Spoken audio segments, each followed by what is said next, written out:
Film ini benar-benar diangkat dari kisah nyata. Film ini berjudul The Billionaire. Kalian pernah datang ke tempat swalayan kan? Kalian pernah gak jajan makanan namanya Tokeinoi? Itu loh jajanan snack rumput laut yang ya sedikit mahal dan isinya cuma 5 lembar doang. Nah, film ini menceritakan perjuangan seorang anak muda yang berusaha keras untuk menjadi pengusaha sukses demi melunasi hutang keluarganya yang tak mungkin akan lunas seumur hidup.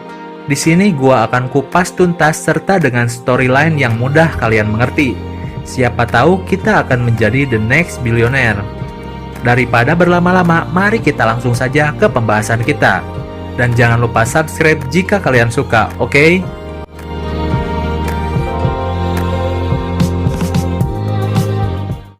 Film ini diawali dengan scene seorang anak muda yang datang ke sebuah bank dan ingin meminjam uang. Dan si pegawainya pun kaget dengan pinjaman yang akan anak itu ajukan. Dan pegawai bank itu meminta anak muda itu untuk menjelaskan supaya keinginannya bisa dipertimbangkan. Maka dimulailah cerita inspiratif ini.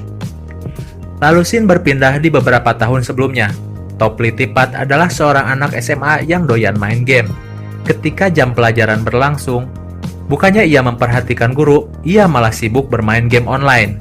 Ini game online jadul ya, kalau ada yang tahu ini game apa, soalnya gua gak tahu ya. Dulu gua gak suka ke warnet, gua gak punya duit. Lalu tiba-tiba ada seorang player yang meminta sebuah item milik Top, dan ia berani membayar mahal. Lalu Top menjual item itu seharga $500 Singapura. $500 Singapura itu di tahun itu ya. Ini ceritanya kan sekitar tahun 2001 sampai 2003-an. Player itu langsung mentransfer uang tersebut ke rekening Top. Namun Top tidak memiliki rekening. Ia meminta nomor rekening pamannya, dan ternyata benar, cairlah uang yang dihasilkan dari penjualan item itu. Top semakin semangat dalam jual beli item di dalam game sampai uang di rekeningnya banyak, dan sampai ia sanggup membeli mobil sendiri. Seketika ia menjadi populer di sekolahnya, banyak wanita yang memperhatikan Top. Namun cuma ada satu wanita yang Top suka, itu adalah Lin.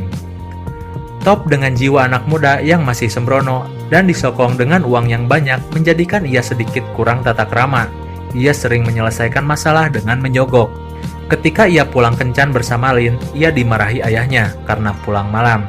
Juga ayahnya mempertanyakan terus uang yang dihasilkan oleh Top. Meskipun Top sudah menjelaskan bahwa uangnya berasal dari game, ayah dan ibunya tetap tidak mengerti. Maklum, pada saat itu penghasilan dari game masih tabu, dan malah orang tua menganggapnya berjudi.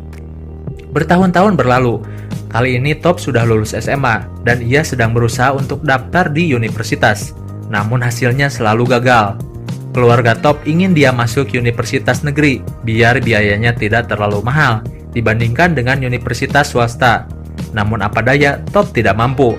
Kemudian ia melihat rekeningnya yang kian menipis. Lalu ketika ia kembali membuka game online-nya, tiba-tiba akunnya terbanned dikarenakan melakukan penyalahgunaan untuk kepentingan komersial. Lalu ia berpikir bagaimana caranya uang yang tersisa itu bisa menjadi banyak. Lantas ia membeli beberapa unit DVD bajakan untuk dijual kembali. Dari sini jiwa usaha Top mulai terlihat. Namun dengan pengalaman yang sedikit ia malah tertipu dengan DVD bajakan yang cepat rusak dan tidak ada garansi. Alhasil Top malah rugi. Singkat cerita, akhirnya Top masuk universitas swasta meskipun biayanya mahal. Orang tuanya berusaha membiayai Top, namun Top tidak mau membebankan keluarga. Lantas dari mana ia dapat uang? Ternyata Top diam-diam menjual jimat keluarganya ke toko gadai. Di tengah pelajaran, ia sering keluar kelas, mengunjungi pacarnya Lin di ruangan teater. Ia mengajak Lin jalan, namun Lin sedang sibuk latihan. Lantas ia pergi sendirian. Kemudian dia melihat sebuah plang bertuliskan Food Expo. Top lalu datang ke sana dan melihat-lihat mesin pembuatan makanan.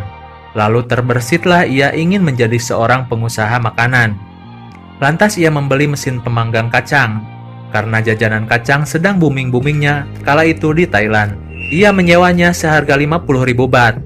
Dan jelas ayahnya memarahinya karena katanya di pasar biasa mesin seperti itu dijual seharga 30.000 baht. Namun itu tidak membuat Top putus asa. Ia jadi sering masuk kelas bisnis dan perdagangan, namun ia juga harus berfokus pada usahanya yang ia bangun. Lantas ia menitipkan mata pelajarannya pada temannya untuk direkam. dan ia pergi keluar untuk mensurvei lapangan. Ia mengunjungi beberapa pedagang kacang guna bertanya resep dan cara pembuatan supaya enak. Dan ia mencatatnya. Kemudian ia mencobanya di rumah. Lalu ia memberikan testimoni kepada keluarganya, dan ternyata kacang milik Top itu enak, dan mendapat pengakuan dari teman ayahnya. Mendengar hal itu, Top semakin bersemangat. Ia menjual dagangannya di jongko-jongko swalayan. Dibantu pamannya, ia pun berjualan di sana. Namun hari pertama, jualannya hanya laku sedikit. Lalu Top memberikan saran pada pamannya untuk berteriak-teriak memanggil pembeli. Ia pun mensurvei ke pasar sembari ia ngedate bersama Lin. Namun di hari kedua justru jualannya nggak laku satupun, dan pamannya menelpon Top. Top yang menelpon di belakang Lin mengira Top selingkuh. Dasar wanita ya, tidak tahu perjuangan seorang laki-laki. Lalu ia kembali mensurvei hal apa saja yang bisa membuat dagangannya laku. Lantas ia terfikirkan masalah lokasi. Lalu ia meminta pindah ke lokasi pintu utama, biar dagangannya laku. Di keesokan harinya, ketika Top sedang ujian di kampus, tiba-tiba HP-nya berdering. Dosen menyuruh mematikan HP itu dan tidak boleh diangkat. Kalau diangkat teleponnya, ia harus keluar ruangan ujian. Dan ternyata pamannya yang menelpon. Top yang galau antara mereject atau mengangkat telepon, kemudian memilih mengangkat telepon dan meninggalkan ruang ujian. Ternyata dagangan kacangnya laku keras. Dan Top semakin semangat. Ia membantu pamannya berjualan. Dan dengan kesembronoan anak muda, Top mulai memikirkan ingin membuka cabang. Dengan perhitungan-perhitungan dasar anak remaja, pamannya mengingatkan untuk jangan terburu-buru. Namun Top dengan keberaniannya kembali menyewa mesin pemanggang dan membuat cabang lain. Lalu tiba-tiba Lin menghampiri Top karena Top sudah jarang masuk kuliah. Ia mengingatkan untuk belajar karena katanya belajar lebih penting, bekerja bisa nanti. Ia pun membantunya jika Top kesulitan dalam pelajaran. Setelah beberapa hari jualan Top yang laku mulai mengalami kendala. Asap dari mesin itu mengotori atap mall.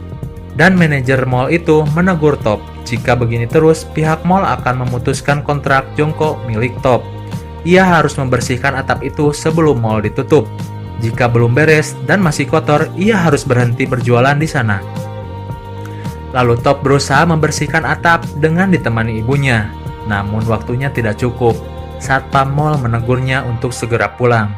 Kemudian Top menyuap satpam itu. Namun satpam itu tidak mau. Ia menegur ibunya untuk memberikan tata krama dan kejujuran. Dan ia pun disuruh pulang, tidak boleh berjualan lagi. Dan tiba-tiba ibu Top memberitahu bahwasannya keluarganya akan pindah ke luar negeri, memulai hidup yang baru karena ayahnya terlilit hutang yang besar. Top pun marah dan ibunya menangis. Top berjanji akan menjadi orang sukses dan membantu perekonomian keluarganya. Ia tidak ingin ikut orang tuanya ke luar negeri dan ia memilih tinggal di sana bersama pamannya. Dan mereka pun berpisah. Top yang stres karena tidak bisa berjualan lagi ditambah papan peringatan bank bahwasannya rumah itu akan disita. Lalu ia pergi keluar dan tiba-tiba bertemu dengan Lin yang sedang bersenang-senang bersama teman-temannya. Lin yang marah karena beberapa hari tidak ada kabar dari Top kemudian mendorong Top sampai jatuh. Wanita memang ya. Dan Top pun meminta maaf. Dan Lin terus membujuk Top untuk kembali kuliah. Di tengah perjalanan, Lin memberikan cemilan rumput laut. Dan setelah ia mencobanya, ternyata rasanya enak dan muncullah ide untuk Top membuat usaha cemilan rumput laut. Ia mencoba menggoreng rumput lautnya sendiri, namun kendalanya rumput lautnya terasa pahit dan mudah basi, tidak bisa bertahan lebih dari 3 hari.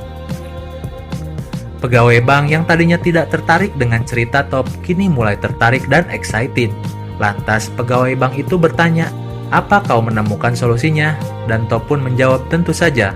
Dan mereka pun tanpa sadar tos-tosan.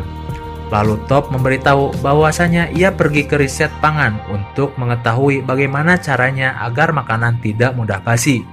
Dan Top pun menjual mesin kacangnya untuk membeli mesin packing dan membeli beberapa dus rumput laut. Pamannya mulai menggoreng rumput laut itu, namun hasilnya tetap tidak enak. Berkali-kali mencoba tetap gagal, sampai menghabiskan beberapa dus rumput laut. Sampai Top menjual semua komputer miliknya untuk membeli rumput laut tambahan, dan mereka terus mencobanya. Dan kemudian pada suatu malam di tengah hujan deras, Tiba-tiba Top mendapati pamannya jatuh pingsan dengan kepala terbentur lantai dan berdarah. Itu menambah kesulitan dan ujian Top. Namun badai pasti berlalu. Kejadian itu memberi hikmah. Top yang kembali mencoba menggoreng rumput laut, tiba-tiba kehabisan stok rumput laut. Dan ia menemukan sisa rumput laut yang terjatuh ke lantai, yang sudah diguyur hujan semalam. Kemudian ia menggorengnya dan hasilnya enak. Ternyata rahasianya ada di pengembunan. Lalu mereka menjual rumput laut itu dan laku keras. Target Top mendapatkan 1 juta baht per tahun semakin dekat untuk bisa membawa orang tuanya pulang. Lalu Top mendapat telepon dari orang tuanya bahwasanya Top ulang tahun. Di tengah obrolan, tiba-tiba ia bertanya, sebenarnya hutang orang tuanya itu berapa? Ternyata orang tuanya menjawab, hutangnya sebesar 40 juta baht atau senilai 12 miliar rupiah. Dan itu membuat Top semakin pesimis. Apakah ia bisa membantu melunasi hutang orang tuanya? Dengan perhitungan target Top 1 juta baht per tahun di awal, ternyata butuh waktu 40 tahun untuk melunasi hutang keluarganya. Lantas Top mulai terfikirkan untuk menyusul orang tuanya ke luar negeri dan menyerah. Ditambah lagi dengan konflik yang terjadi dengan Lin, membuat Top semakin stres. Lalu pada suatu malam, ia pergi ke toko swalayan 7-Eleven. Ia membeli baterai Walkman, dan sambil mendengarkan dosen yang direkam di sana, ia mulai memikirkan untuk mendistribusikan jualannya ke 7-Eleven. Dan ia menelpon kantor tersebut. Ia akan menemui Ibu Pu. Dan setelah berlama-lama ia menunggu sampai berjam-jam, barulah ia bertemu Ibu Pu. Ternyata barang dagangan Top belum layak dilihat dari kemasan dan harga yang tergolong mahal. Lantas Top mulai merombak kemasannya dan memecahnya menjadi kemasan-kemasan kecil dengan harga yang murah. Dan ia kembali mencobanya. Kali ini kesabaran Top sangat diuji. Dengan gelagat Ibu Pu yang sibuk, Top menunggu sampai 6 jam. Ia pun menyerah. Top pun pulang dan barangnya ia berikan pada petugas lift. Namun keberuntungan masih memihak. Barangnya diambil oleh karyawan 7-Eleven dan diterima. Melihat hal itu, Ibu Pu kembali memanggil Top. Ia menawarkan kerjasama dengan syarat Top harus mempunyai pabrik yang layak. Dan ia ingin dalam 2 bulan Top harus menghasilkan barang sejumlah 70.000 piece. Minimal harus 80%-nya. Jika Top tidak bisa, maka kontraknya akan dibatalkan. Lantas disinilah maksud Top untuk meminjam uang yang bercerita panjang lebar kepada karyawan bank di scene-scene awal tadi. Namun apa daya, umur Top yang masih 19 tahun dan hutang keluarganya yang menumpuk, ia tetap tidak bisa meminjam uang dari bank. Padahal sedikit lagi ia akan bisa mewujudkan mimpinya. Lantas ia membuka gudang lama milik ayahnya dan menyulapnya menjadi pabrik. Dengan menjual mobilnya, ia mempertaruhkan segalanya di sana dengan biaya 600 juta untuk dekorasi pabrik. Oh ya, Top pun mendapati pacarnya yang kini sudah mempunyai gebetan lain. Dasar wanita ya. Dan ia berpikir jika ini gagal, ia sudah tidak punya apa-apa lagi. Dan hari inspeksi pun dimulai. Petugas kelayakan pabrik mulai menyurvei pabrik Top. Ada sedikit koreksi di sana-sini, namun Top berhasil meyakinkan petugas itu dan berjanji akan memperbaikinya. Top disuruh menyuap petugas itu dengan uang, namun Top sudah berubah, ia tidak mau lagi menyuap orang. Lalu, hari di mana hasil inspeksi pun datang, dikirim melalui telegram, dan hasilnya Top diterima. Dan sekarang ia harus mengejar target 70.000 piece untuk dikirim. Singkat cerita, di pagi hari buta ia dibangunkan pamannya untuk pergi mengirim barang sebelum terlambat, dan Top berterima kasih banyak kepada pamannya karena sudah membantunya selama ini. Top berpacu dengan waktu. Sesampainya ia di sana, ia terlambat 1 jam. Tapi Top memohon dengan sungguh-sungguh. Coba kalian bayangkan apa jadinya kalau barangnya ditolak karena telat 1 jam. Lalu Top memberitahu ia baru saja menyelesaikan pengepakan jam 5 subuh. Dan tiba-tiba petugas itu memberikan kesempatan 1 kali saja. Barangnya diterima karena terlihat hidung Top berdarah. Itu menandakan bahwa Top bekerja keras.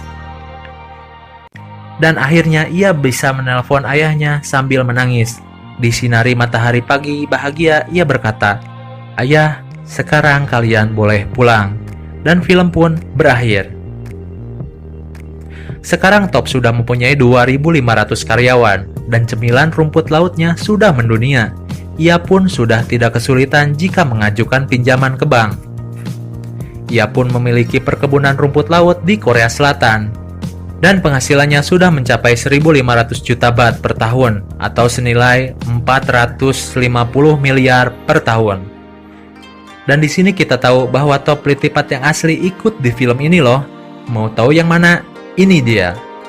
Bagi kalian, jangan pernah patah semangat. Ada satu pepatah dari Top. Jangan patah semangat walau apapun yang terjadi. Jika kita menyerah, maka habislah sudah.